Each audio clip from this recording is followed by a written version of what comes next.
Hermano, rápidamente, gloria a Dios, por acá varios hermanos entendieron, pero la hermana Yaneida quiere hacer una pregunta. Hermana Yaneida, por favor, díganos rápidamente, que el tiempo ha corrido demasiado. ¿Cuál es esa pregunta que usted tiene? Aquí están faltando varias. Yo no sé, hermano, si va a dar tiempo. Pregunte. No hay problema, hermano. Hermana Yaneida, ¿puede preguntar rápidamente, por favor?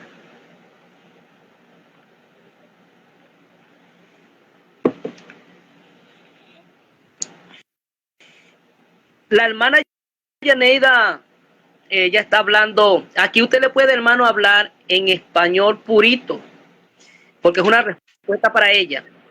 Vale. Explique Juan 1:14.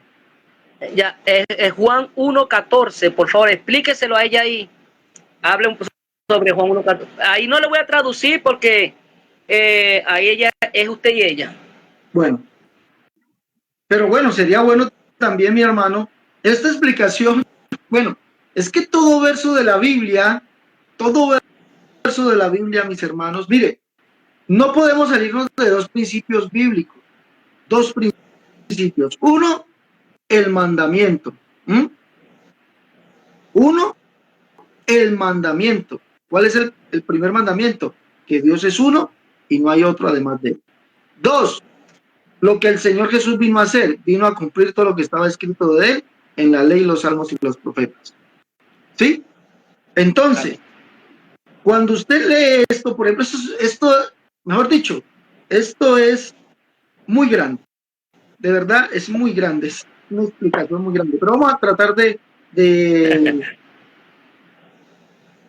poderla poner muy breve. Y aquel verbo fue hecho carne. Vamos a ver primeramente quién es el verbo. Aquel verbo fue hecho carne. ¿Quién es el verbo? Juan 1:1 nos dice quién es el verbo. En el principio era el verbo y el verbo era con Dios y el verbo era Dios. La traducción más literal sería la que tiene la Biblia del Oso, que dice y el verbo o Dios era el verbo. Dios era el verbo. ¿Sí? Entonces, aquel verbo fue hecho carne. ¿Cuál? El verbo que es Dios. ¿Cuál Dios es el verbo? Entonces, Juan 1, del 19 al 23, nos va diciendo cuál Dios es el verbo. Mire, el trinitario toma de que el verbo era Dios y estaba con Dios. Eso no es, porque entonces serían dos dioses. Dos dioses. No puede ser, porque la Biblia dice que solamente hay un solo Dios. No hay más, un solo Dios. Entonces, pero vemos cuál Dios es el verbo. Juan capítulo 1, verso 19 al 23 nos lo va a decir. Dice, y este es el testimonio de Juan.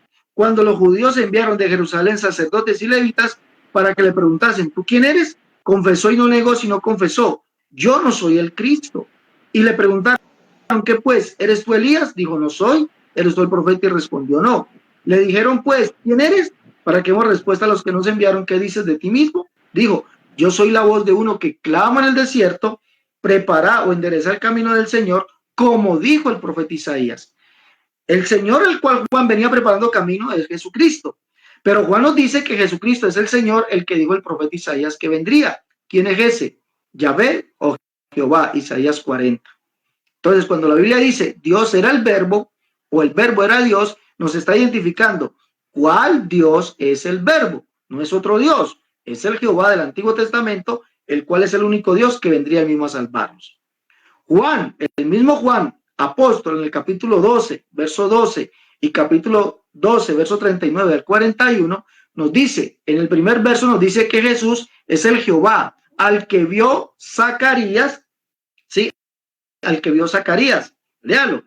Todo esto aconteció para que se cumpliese lo dicho por el profeta. He aquí tu rey viene a ti, humilde, cabalgando sobre un pollino, hijo de animal de carga. 2, dice en el capítulo 39, verso 41, dice que Jesús es el Jehová, al que vio Isaías y habló acerca de él. Ese es el que vendría a salvarnos, el cual Juan venía preparando camino. Entonces, el verbo no es otro Dios. Por eso dice aquí, y el verbo fue hecho carne. Es decir, Dios mismo cumplió su promesa de venir él a salvarnos. Lo que él dijo, porque dice la boca de Jehová lo ha hablado, ¿no? Isaías 40, voz que clama al desierto, prepara camino a Jehová, endereza calzada en la soledad de nuestro Dios. Y se manifestará la gloria de Jehová y toda carne juntamente la verá, porque la boca de Jehová ha hablado. Ven aquí al Dios vuestro, vendrá Jehová el Señor. Isaías 52:6 dice, yo mismo que hablo estaré presente.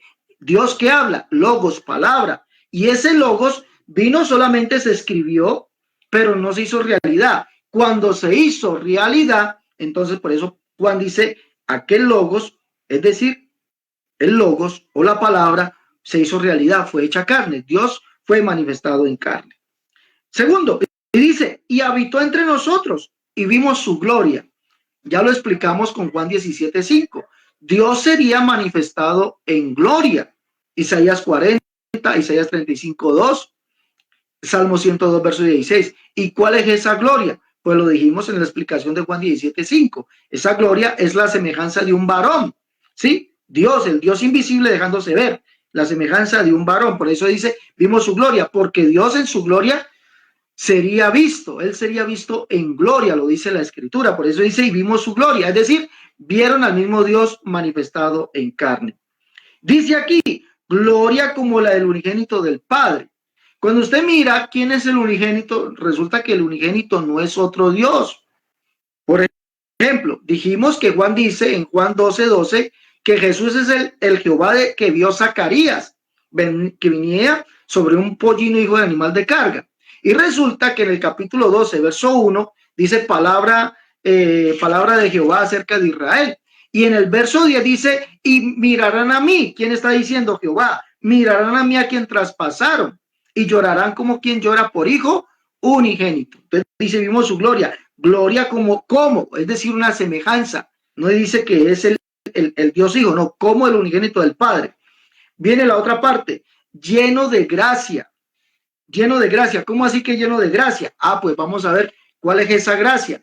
Recordemos que Jesucristo es Dios mismo manifestado en carne, lleno de gracia.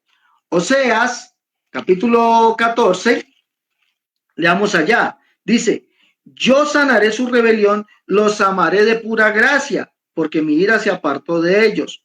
¿De quién está hablando aquí? Jehová. Entonces, ¿qué es la gracia de Dios? Mire, que Él nos amó. ¿Y nos amó para qué? Según lo que dice el capítulo 13, verso 4 de Oseas, dice, mas yo soy Jehová tu Dios desde la tierra de Egipto. No conocerás pues otro Dios sino a mí, ni otro Salvador sino a mí. Por eso vino lleno de gracia, porque es el mismo Dios que vino a salvarnos, amándonos de pura gracia. ¿Sí? Y dice, lleno de gracia y de verdad. ¿Cuál verdad? Recordemos que la verdad de Dios, el que Él es uno y no hay otro además de Él. Pero la Escritura nos dice, en su verdad, ya lo habíamos leído en Isaías 43, versos 9 y 10, que dice así, digan, verdad es, vosotros sois mis testigos, dice Jehová, y mi siervo que yo escogí, es decir, Jesucristo, pero es para que me conozcan, crean y entiendan que yo soy Él.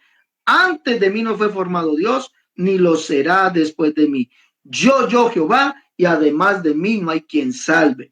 Isaías 45, 14 y 15 en la Biblia Reina Valera nos manifiesta lo mismo. Cuando le dicen a este hombre, al siervo, Isaías lo ve y le dice, ciertamente en ti está Dios. Es decir, esto es una verdad. Ciertamente en ti está Dios y no hay otro Dios además de Él. Pero mire lo que le dice.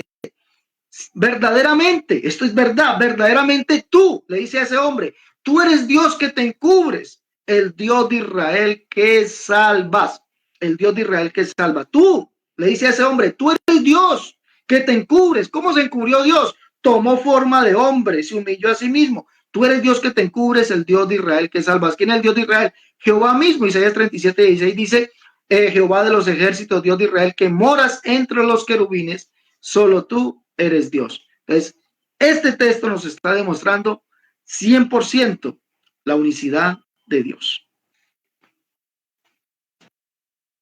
Amén. Glória a Deus. Hermana